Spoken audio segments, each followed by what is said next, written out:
جن مسلمانوں سے خواہ مخواہ لڑائی کی جاتی ہے ان کو اجازت ہے کہ وہ بھی لڑیں، کیونکہ ان پر ظلم ہو رہا ہے، اور اللہ ان کی مدد کرے گا، وہ یقیناً ان کی مدد پر قادر ہے۔ یہ وہ لوگ ہیں کہ اپنے گھروں سے ناحق نکال دیے گئے، انہوں نے کچھ قصور نہیں کیا، ہاں یہ کہتے ہیں کہ ہمارا پروردگار اللہ ہے۔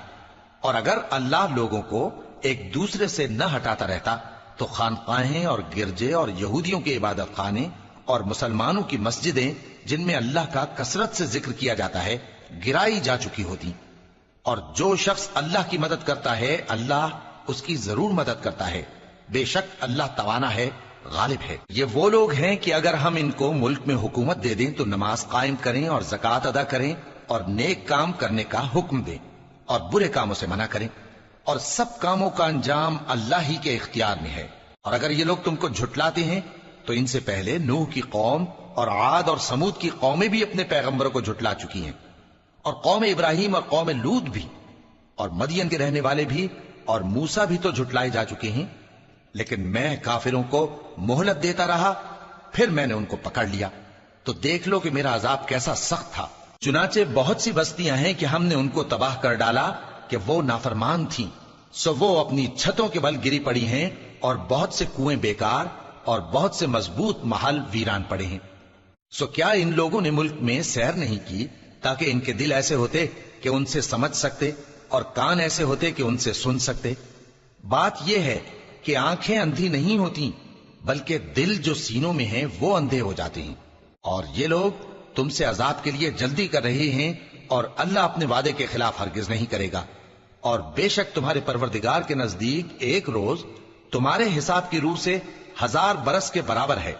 اور بہت سی بستیاں ہیں کہ میں ان کو مہلت دیتا رہا جبکہ وہ نافرمان تھیں، پھر میں نے ان کو پکڑ لیا اور میری ہی طرف لوٹ کر آنا ہے۔ اے پیغمبر کہہ دو کہ لوگوں میں تو تم کو کھلم کھلا خبردار کرنے والا ہوں، تو جو لوگ ایمان لائے اور کام نیک کیے ان کے لیے بخشش اور عزت کی روزی ہے، اور جن لوگوں نے ہماری آیتوں میں اپنے خیال میں ہمیں عاجز کرنے کے لیے دوڑ دھوپ کی وہ اہل دوزخ ہیں۔ اور ہم نے تم سے پہلے کوئی رسول اور نبی نہیں بھیجا مگر اس کا یہ حال تھا کہ جب وہ کوئی آرزو کرتا تھا تو شیطان اس کی آرزو میں وسوسہ ڈال دیتا تھا، تو جو وسوسہ شیطان ڈالتا ہے اللہ اس کو دور کر دیتا ہے، پھر اللہ اپنی آیتوں کو مضبوط کر دیتا ہے، اور اللہ علم والا ہے، حکمت والا ہے۔ غرض اس سے یہ ہے کہ جو وسوسہ شیطان ڈالتا ہے اس کو ان لوگوں کے لیے جن کے دلوں میں بیماری ہے اور جن کے دل سخت ہیں ذریعہ آزمائش ٹھہرائے۔ بے شک ظالم لوگ مخالفت میں دور جا پڑے۔ اور یہ بھی غرض ہے کہ جن لوگوں کو علم عطا ہوا ہے وہ جان لیں کہ وہ یعنی وحی تمہارے پروردگار کی طرف سے حق ہے، تو وہ اس پر ایمان لائیں اور ان کے دل اللہ کے آگے عاجزی کریں۔ اور جو لوگ ایمان لائے ہیں اللہ ان کو سیدھے رستے کی طرف ہدایت کرتا ہے، اور کافر لوگ ہمیشہ اس کی طرف سے شک میں رہیں گے یہاں تک کہ قیامت ان پر ناگہاں آ جائے یا ایک نامبارک دن کا عذاب ان پر آ واقع ہو۔ اس روز بادشاہی اللہ ہی کی ہوگی اور وہ ان میں فیصلہ کر دے گا، تو جو لوگ ایمان لائے اور عمل نیک کرتے رہے وہ نعمت کے باغوں میں ہوں گے، اور جو کافر ہوئے اور ہماری آیتوں کو جھٹلاتے رہے ان کے لیے ذلیل کرنے والا عذاب ہوگا۔ اور جن لوگوں نے اللہ کی راہ میں ہجرت کی پھر مارے گئے یا مر گئے ان کو اللہ اچھی روزی دے گا، اور بے شک اللہ بہترین رزق دینے والا ہے۔ وہ ان کو ایسے مقام میں داخل کرے گا جسے وہ پسند کریں گے، اور اللہ تو جاننے والا ہے، بردبار ہے۔ یہ بات اللہ کے ہاں ٹھہر چکی ہے، اور جو شخص کسی کو اتنی ہی ایذا دے جتنی ایذا اس کو دی گئی، پھر اس شخص پر زیادتی کی جائے تو اللہ اس کی مدد کرے گا۔ بے شک اللہ معاف کرنے والا ہے، بخشنے والا ہے۔ یہ اس لیے کہ اللہ رات کو دن میں داخل کرتا ہے اور دن کو رات میں داخل کرتا ہے، اور اللہ تو سننے والا ہے، دیکھنے والا ہے۔ یہ اس لیے کہ اللہ ہی برحق ہے، اور جس چیز کو کافر اللہ کے سوا پکارتے ہیں وہ باطل ہے، اور اس لیے کہ اللہ اونچی شان والا ہے، بڑا ہے۔ کیا تم نہیں دیکھتے کہ اللہ آسمان سے مے برساتا ہے تو زمین سرسبز ہو جاتی ہے؟ بے شک اللہ مہربان ہے، خبردار ہے۔ جو کچھ آسمانوں میں ہے اور جو کچھ زمین میں ہے اسی کا ہے، اور بے شک اللہ بے نیاز ہے، قابل ستائش ہے۔ کیا تم نہیں دیکھتے کہ جتنی چیزیں زمین میں ہیں سب اللہ نے تمہارے زیر فرمان کر رکھی ہیں، اور کشتیاں بھی جو اسی کے حکم سے سمندر میں چلتی ہیں، اور وہ آسمان کو تھامے رہتا ہے کہ کہ زمین پر نہ گر پڑے مگر اس کے حکم سے. بے شک اللہ لوگوں پر نہایت شفقت کرنے والا مہربان ہے. اور وہی تو ہے جس نے تم کو حیات بخشی، پھر تم کو مارتا ہے، پھر تمہیں زندہ بھی کرے گا، اور انسان تو بڑا ناشکرا ہے. ہم نے ہر ایک امت کے لیے بندگی کی ایک راہ مقرر کر دی ہے کہ اسی طرح وہ بندگی کرتے ہیں. تو یہ لوگ تم سے اس معاملے میں جھگڑا نہ کریں، اور تم لوگوں کو اپنے پروردگار کی طرف بلاتے رہو، بے شک تم سیدھے رستے پر ہو. اور اگر یہ تم سے جھگڑا کریں تو کہہ دو کہ جو عمل تم کرتے ہو اللہ ان سے خوب واقف ہے. جن باتوں میں تم اختلاف کرتے ہو اللہ تم میں قیامت کے روز ان کا فیصلہ کر دے گا.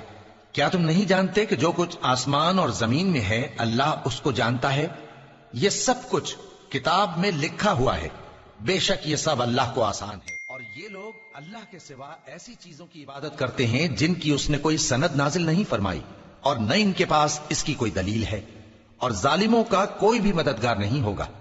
اور جب ان کو ہماری صاف صاف آیتیں پڑھ کر سنائی جاتی ہیں تو ان کی شکل بگڑ جاتی ہے، اور تم ان کے چہروں میں صاف طور پر ناگواری دیکھتے ہو. ایسا لگتا ہے کہ جو لوگ ان کو ہماری آیتیں پڑھ کر سناتے ہیں ان پر حملہ کر دیں گے. کہہ دو کہ میں تم کو اس سے بھی بری چیز بتاؤں، وہ دوزخ کی آگ ہے جس کا اللہ نے کافروں سے وعدہ کیا ہے، اور وہ برا ٹھکانہ ہے. لوگوں، ایک مثال بیان کی جاتی ہے، اسے غور سے سنو کہ جن لوگوں کو تم اللہ کے سوا پکارتے ہو وہ ایک مکھی بھی نہیں بنا سکتے اگرچہ اس کے لیے سب اکٹھے ہو جائیں. اور اگر مکھی ان سے کوئی چیز چھین لے جائے تو اسے اس سے چھڑا نہیں سکتے. طالب اور مطلوب یعنی عابد اور معبود دونوں گئے گزرے ہیں. ان لوگوں نے اللہ کی قدر جیسی کرنی چاہیے تھی نہیں کی. کچھ شک نہیں کہ اللہ زبردست ہے، غالب ہے. اللہ فرشتوں میں سے پیغام پہنچانے والے منتخب کر لیتا ہے اور انسانوں میں سے بھی. بے شک اللہ سننے والا ہے، دیکھنے والا ہے.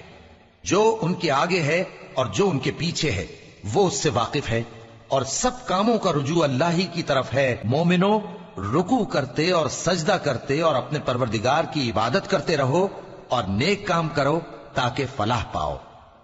اور اللہ کی راہ میں جہاد کرو جیسا جہاد کرنے کا حق ہے. اس نے تم کو منتخب کیا ہے اور تم پر دین کی کسی بات میں تنگی نہیں کی، اور تمہارے لیے تمہارے باپ ابراہیم کا دین پسند کیا. اسی اللہ نے پہلے یعنی پہلی کتابوں میں تمہارا نام مسلم رکھا تھا، اور اس کتاب میں بھی وہی نام رکھا ہے.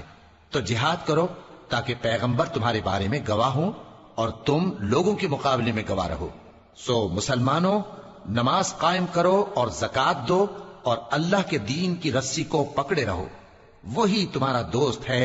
سو وہ کیا خوب دوست ہے اور کیا خوب مددگار ہے.